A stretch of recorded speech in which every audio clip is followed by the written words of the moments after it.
soir, ça va? Oui. Alors, parlons vite, parlons bien, parlons cul. Je vais vous raconter une histoire de cul qui ne s'est pas très bien passée. Parce que oui, ça ne se voit pas comme ça, mais j'ai des histoires de cul. Gratuites. Alors, celle dont je vais vous parler, ça a bien commencé, et puis hop, ça a dérapé. Un peu, si vous voulez, comme une veille de départ en vacances chez les Dupont de Ligonnès. Pourtant, tout avait bien commencé. Hein. Petit apéro en terrasse, petit dîner aux chandelles. De vraies chandelles, hein, pas le club échangiste. Jamais le premier soir. Un peu de poésie. Aragon, Rimbaud, Verlaine. Voici des fleurs, des fruits, des feuilles et des branches. Voici mon cœur qui ne bat que pour vous. Ça, c'est Verlaine, hein, je précise, au cas où il y a des gens qui regardent C8 dans la salle. Bref, tout se passe bien, la soirée se passe. Et là, elle me dit, et si on allait chez moi? Moi, par respect pour la boîte de capote que j'avais achetée la veille, j'accepte. On va chez elle, on monte, et là, elle me dit, je vais me changer, assieds-toi. Je me suis assis, j'ai bandé. Et c'est là que je l'ai vu. Je l'ai vu lui. Il était là en face de moi, sur la chaise, tout propre, tout rose, bien plié en quatre. Là, juste là. Le Figaro. Le Mont Blanc de la débandaison. L'Annapurna de l'impuissance. L'Everest du coupage de... Ouais. Bah, je peux vous dire que quand elle est revenue, c'était plus pareil. Pourtant, elle avait mis une belle nuisette rouge.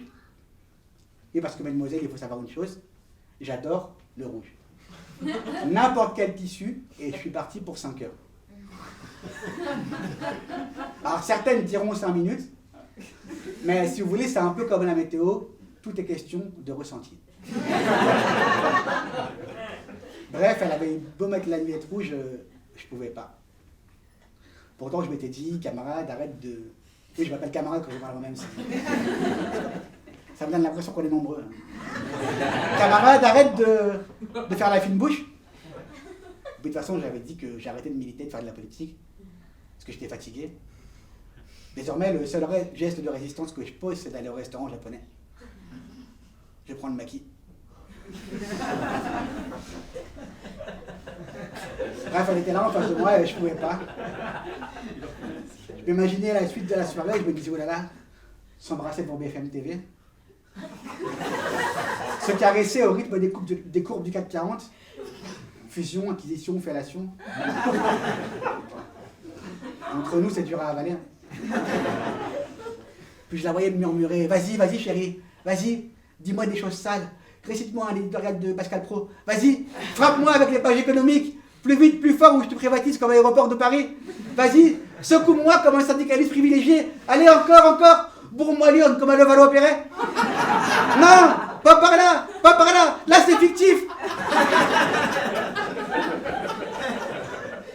Et vous imaginez la suite de la relation si ça avait dû durer? Imaginez pleurer toute la nuit sur sa feuille d'imposition entre deux disques de Sardou. Les vacances d'un dernier rôti entre Paris, La Baule et Deauville. Nos longues engueulades chaque nuit pour le choix des prénoms de nos enfants. Elle qui a proposé Nicolas ou Valérie. Et moi qui aurais préféré Ernesto ou Ségolène. Non, décidément, c'était pas possible, je pouvais pas. J'ai repensé à l'instauration des congés payés, à l'abolition de la peine de mort, au suicide de Pierre Bérégovoy. J'ai repensé à la lettre de Guy Moquet, mon petit papa chéri, à petite maman adorée. Ce soir, je vais trahir. Ce que je vous demande est d'être courageux. Eh ben, j'y suis allé.